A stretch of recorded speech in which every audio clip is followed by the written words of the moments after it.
Assalamualaikum warahmatullahi wabarakatuh. Perkenalkan, nama saya Hayatun Nufus Janiago serta teman sekelompok saya yaitu Adinda Fuadillah Al-Humairah dan Sehat Harahap. Kami dari kelompok 11 kelas pendidikan bahasa Arab Universitas Islam Negeri Sumatera Utara.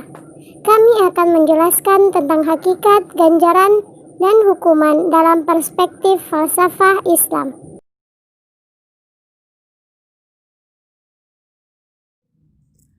Hukuman adalah suatu bentuk prosedur atau tindakan yang diberikan kepada individu atau kelompok atas kesalahan, pelanggaran, atau kejahatan yang telah dilakukan dalam bentuk reinforcement negatif atau penderitaan dalam rangka pembinaan dan perbaikan tingkah laku sehingga tidak terulang kembali di kemudian hari.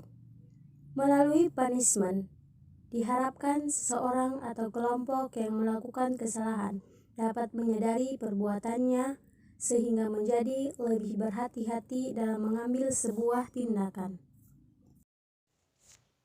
Pengertian ganjaran.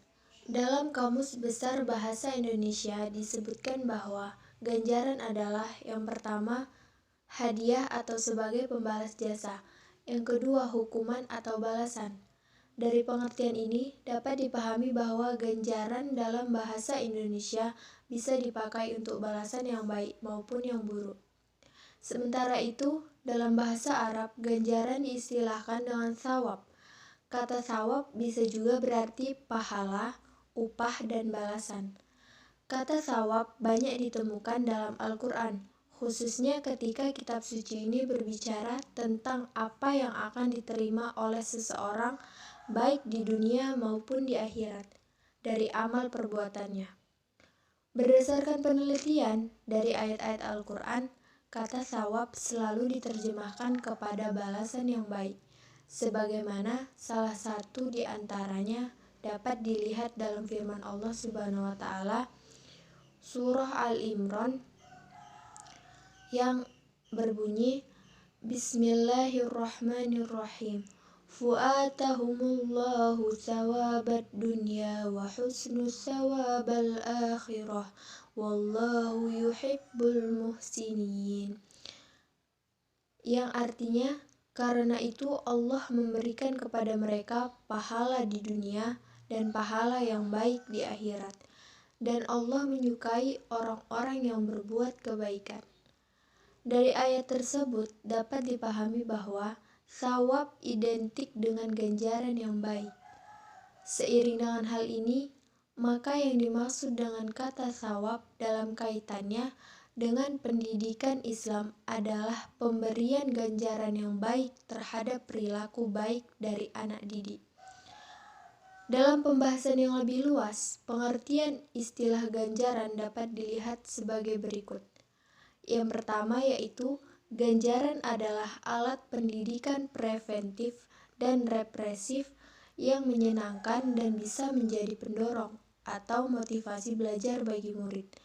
Yang kedua, ganjaran adalah hadiah terhadap perilaku baik dari anak didik dalam proses pendidikan. Sedikit berbeda dengan metode targhib. Thawab lebih bersifat materi, sementara targhib adalah harapan serta janji yang menyenangkan yang diberikan kepada anak didik dan merupakan kenikmatan karena mendapat penghargaan. Pada umumnya, jiwa anak melihat bahwa pujian guru itu sebagai sumber mendapatkan kepuasan. Tindakan guru itu akan menjadi pendorong untuk terjadinya tingkah laku.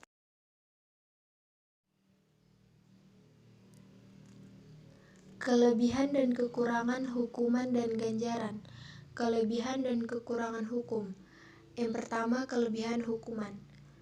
Pendekatan hukuman dinilai memiliki kelebihan apabila dijalankan dengan benar, yaitu yang pertama, hukuman akan menjadikan perbaikan terhadap kesalahan murid.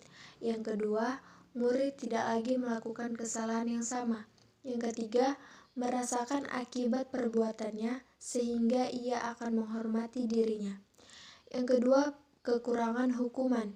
Sementara kekurangannya adalah Apabila hukuman yang diberikan tidak efektif, maka akan timbul beberapa kelemahan, antara lain, yang pertama akan membangkitkan suasana rusuh, takut, dan kurang percaya diri. Yang kedua, murid akan merasa sempit hati, bersifat pemalas, serta akan menyebabkan ia akan berdusta karena takut dihukum. Yang ketiga, mengurangi keberanian anak untuk bertindak. Kelebihan dan kekurangan ganjaran. Yang pertama, kelebihan ganjaran. Diakui bahwa pendekatan ganjaran memiliki banyak kelebihan, namun secara umum dapat disebutkan sebagai berikut. Yang pertama, memberikan pengaruh yang cukup besar terhadap jiwa anak didik untuk melakukan perbuatan yang positif dan bersikap progresif. Yang kedua, dapat menjadi pendorong bagi anak didik lainnya untuk mengikuti yang telah memperoleh pujian dari guru-gurunya, baik dalam tingkah laku, sopan santun, ataupun semangat dan motivasinya dalam berbuat yang lebih baik. Proses ini sangat besar kontribusinya dalam memperlancar pencapaian tujuan pendidikan. Yang kedua, kekurangan ganjaran. Yang pertama, dapat menimbulkan dampak negatif apabila guru melakukannya secara berlebihan, sehingga mungkin bisa mengakibatkan murid menjadi merasa bahwa dirinya lebih tinggi dari teman-temannya. Yang kedua, umumnya ganjaran membutuhkan alat tertentu serta membutuhkan biaya dan lain-lain. Syarat-syarat mengaplikasikan hukuman dan ganjaran. Sebenarnya tidak ada ahli pendidikan yang menghendaki digunakannya hukuman dalam pendidikan kecuali terpaksa. Hadiah atau pujian jauh lebih dipentingkan ketimbang hukuman. Dalam pendidikan Islam, diakui perlunya hukuman berupa pukulan dalam hal anak yang berumur 10 tahun belum juga mau sholat. Ahli didik Muslim berpendapat bahwa hukuman itu tidak boleh berupa siksaan, baik badan maupun jiwa. Bila keadaan amat memerlukan, maka hukuman itu harus digunakan dengan hati-hati. Para ahli pikir Islam dalam bidang pendidikan telah memberikan pandangan tentang penerapan hukuman untuk mendidik anak. Hukuman yang edukatif adalah pemberian rasa nestapa pada diri anak didik akibat dari kelalaian perbuatan atau tingkah laku yang tak sesuai dengan tata nilai yang diberlakukan dalam lingkungan hidupnya, misalnya di sekolah, di dalam masyarakat sekitar, di dalam organisasi sampai meluas kepada organisasi kenegaraan atau pemerintahan. Pada prinsipnya, para ahli pikir Muslim tidak berkeberatan memberikan hukuman kepada anak didik yang melanggar peraturan, karena hukuman bersumber dari ajaran Allah yang dijelaskan dalam ayat-ayat Al-Quran, di samping hadiah yang dijadikan metode untuk mendorong dalam berbuat kebaikan. Perlakuan kasar dan keras terhadap anak kecil dapat menyebabkan kemalasan dan mendorong mereka untuk berbohong, serta memalingkan diri dari ilmu dan pengajaran. Oleh karena itu, pendidik harus memperlakukan anak didik dengan kelembutan dan kasih sayang serta tegas dalam waktu-waktu yang dibutuhkan untuk itu. Hukuman perlu diberikan dengan landasan pendidikan yang baik dan ketulusan dalam bekerja, bukan berlandaskan kebencian dan kemarahan. Hukuman pada anak jangan diberikan di depan orang lain, apalagi di depan anak-anak lain dalam kelas atau kelompoknya, sehingga ia tidak akan malu dan dendam hati. Oleh karena itu, hukuman hendaknya diberikan secara individual, khusus pada anak yang berbuat kesalahan atau pelanggaran. Jadi, hukuman fisik dalam pendidikan Islam merupakan keadaan darurat, bukan merupakan metode yang secara rutin harus diterapkan dalam proses kependidikan. Oleh karena mendidik, menurut pandangan Islam, bukan didasarkan atas paksaan atau kekerasan, melainkan berdasarkan kehalusan budi dan rasa kasih sayang. Semestinya guru itu tidak usah menggunakan pukulan dalam mendidik anak-anak, kecuali kalau cara yang lunak tidak mendatangkan hasil yang diharapkan. Satu hal yang sangat baik adalah guru memperkecil penggunaan kekerasan atau tidak sama sekali.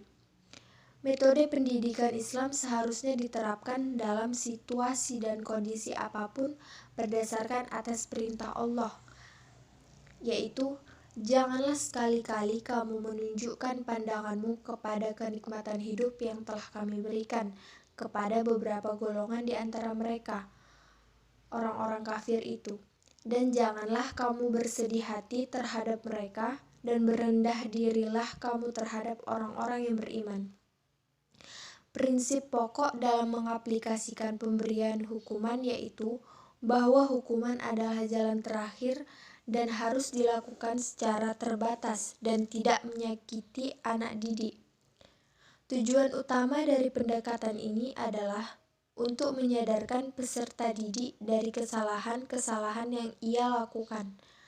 Ringkasnya, manfaat hukuman dalam pendidikan ditujukan untuk memperoleh perbaikan dan pengarahan, bukan semata-mata untuk membalas dendam. Oleh karena itu, orang Islam menganjurkan untuk mengetahui tabiat dan perangai anak-anak sebelum menjatuhkan hukuman kepada mereka. Sebagaimana mereka ingin mendorong mereka ikut aktif dalam memperbaiki kesalahan mereka sendiri. Dan untuk ini, mereka melupakan kesalahan mereka sendiri. Dan untuk ini, mereka melupakan kesalahan anak-anak dan tidak membeberkan rahasia mereka. Syarat-syarat dalam pemberian hukuman. 1. Pemberian hukuman harus tetap dalam jalinan cinta, kasih, dan sayang. 2. Harus berdasarkan kepada alasan keharusan. 3. Harus menimbulkan kesan di hati anak. 4. Harus menimbulkan keinsapan dan penyesalan kepada anak didik. 5. Diikuti dengan pemberian maaf dan harapan serta kepercayaan. Seiring dengan itu, Muhaimin dan Abdul Mujid menambahkan bahwa hukuman yang diberikan haruslah mengandung makna edukasi, merupakan jalan atau solusi terakhir dari beberapa pendekatan dan metode yang ada, diberikan setelah anak didik mencapai 10 tahun. Syarat-syarat pemberian ganjaran. Aga Sujono mengemukakan bahwa petunjuk dalam memberikan penghargaan. 1. Penghargaan dari pihak pendidik wajib makin berkurang dengan makin majunya perkembangan anak didik.